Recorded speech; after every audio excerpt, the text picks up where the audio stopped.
Today, these beliefs sound ridiculous. But for centuries, educated, respected people accepted them as unquestionable facts.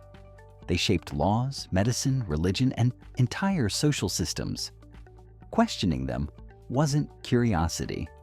It was danger. No one laughed at these ideas. No one doubted them. They were simply how reality worked. Illness was caused by evil spirits. For a long time, people believed sickness had nothing to do with the body. If someone had seizures, hallucinations, or unexplained pain, the explanation was simple: possession. Doctors didn't search for biological causes, they searched for supernatural ones. Exorcisms were considered legitimate medical treatment. Suffering wasn't just physical, it was seen as a moral or spiritual failure. From today's perspective, it sounds absurd, but without scientific tools, fear filled the gap where knowledge was missing. Women were naturally less intelligent. This wasn't a cultural bias, it was treated as scientific truth. For centuries, scholars claimed women's brains were smaller and therefore inferior. These ideas were written into medical books and taught in universities. They justified denying education, political rights, and personal freedom. The belief felt logical because society was designed to reinforce it.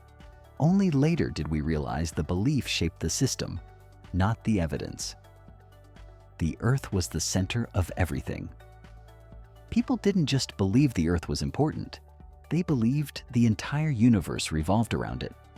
This idea matched religious teachings, early observations, and human ego perfectly.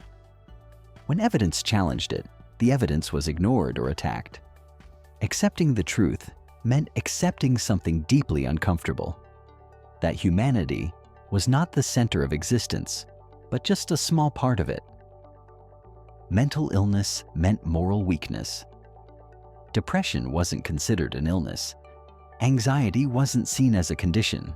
They were labeled as laziness, weakness, or lack of faith. People were blamed, punished, or isolated for experiences they couldn't control. Treatment focused on discipline, prayer, or shame. It took centuries to understand that the mind can suffer injuries just like the body can. Some humans were born to be owned.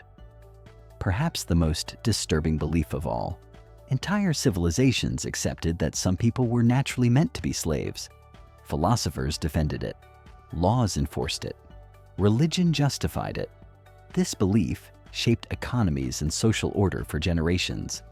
To those in power, it didn't feel cruel. It felt normal. That's what made it so dangerous. History doesn't just show us how wrong people were, it shows us how confident they were while being wrong.